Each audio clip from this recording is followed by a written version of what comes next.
দুঃখকে স্বীকার করো না, সর্বনাশ হয়ে যাবে।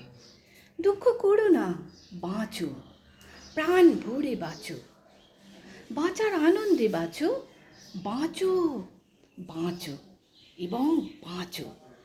জানি মাঝে মাঝে তোমার দিকে হাত বাড়ায় দুঃখ, তার কাটলোর লোমশ হাত প্রায় তোমার বুক ভেদ করে চলে যেতে চায়। তা যাক, তোমার বক্ষ যদি দুঃখে নখ দেখাতে ছিন্ন ভিন্ন হয়, যদি গল গল করে রক্ত ঝরে, তবু দুঃখের হাতকে তুমি প্রশ্রয় দিও না মুহূর্তের তরে।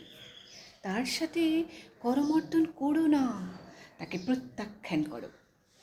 অনুশোচনা হচ্ছে পাপ, দুঃখের এক নিপুণ ছদ্মবেশ। তোমাকে বাঁচাতে পারে আনন্দ। তুমি তার হাত ধরো, তার হাত ধরে নাচো, গাও, বাঁচো, ফুর্তি করো। দুঃখকে স্বীকার করো না, মরে যাবে, ঠিক মরে যাবে। যদি মরতেই হয়, আনন্দের হাত ধরে মরো। বলো, দুঃখ নয়, আনন্দের মধ্যেই আমার জন্ম, আনন্দের মধ্যেই আমার মৃত্যু, আমার অবসান।